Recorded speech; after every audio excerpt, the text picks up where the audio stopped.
अमरावती जिल्ह्यातील अंजनगाव सुरजी तालुक्यातील मुरा बुद्रुक गावातील एक धक्कादायक प्रकार समोर आलाय। शाळेतील 2022-23 मध्ये बांधकाम केलेल्या इमारतीच्या छताला गळती लागल्याने बांधकामाच्या गुणवत्तेवर प्रश्नचिन्ह निर्माण झाला असून ठेकेदारावर कोणतीही कारवाई करण्यात आली नाही। तर वर्गखोल्यांमध्ये छताला गळती असल्याने विद्यार्थ्यांचे शैक्षणिक पुस्तके ओली होत आहेत। इतकंच नाही तर छत देखील काही प्रमाणात कोसळलं आहे। त्यामुळे 2 वर्ष आधी झालेल्या बांधकामाच्या गुणवत्तेवर प्रश्नचिन्ह उपस्थित होत आहे। संबंधित इंजिनियर व ठेकेदार यांच्यावर कारवाई होईल की नाही असा प्रश्न विद्यार्थ्यांच्या पालकांना पडलाय। शाळा व्यवस्थापन समितीच्या वतीने चौकशीची मागणी केली असून मात्र यावर अद्याप कुठल्याही प्रकारची चौकशी झाली नाही। प्रशासन एखाद्या घटनेची वाट पाहत आहे का असा प्रश्न येथे शिक्षकांना पडलाय। तर एकीकडे शाळा व्यवस्थापन समितीचे अध्यक्ष यांनी थेट विद्यार्थ्यांना घेऊन पंचायत समितीसमोर उपोषण करणार असा सुद्धा इशारा दिलाय।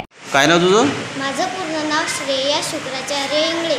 कोणत्या वर्गात आहेस तू? मी वर्ग 5वी मध्ये शिकते। काय झालं बेटा शाळेत? माझा क्लास पूर्ण गळत आहे। मी अभ्यासाला बसले की वरून पाणी खाली पडतं आणि अभ्यास करते तर पूर्ण बुक पण ओले होतात। पूर्ण दप्तर पूर्ण पुस्तकं ओले झाले तुझे? सतत पाणी गळते का? हो। माझं नाव मोहम्मद साबिर सौदागर, मुरा जिल्हा परिषद शाळा समिती अध्यक्ष। मी या शाळेचा समिती अध्यक्ष या नात्याने सांगतो की माझ्या शाळेचं जे स्लॅब आहे तो स्लॅबवर पाणी साचलेलं आहे आणि पाणी खाली टपकत आहे।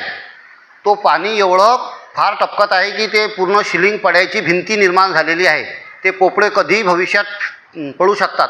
त्याचे वारंवार इंजिनियर साहेब, राठोड साहेब, ठेकेदार अजिंक्य घोगरे साहेब यांना वारंवार सूचना दिल्या की ते फ्लोरिंग करून द्या, पण ते उडाउडीचे उत्तरं मला देत आहेत।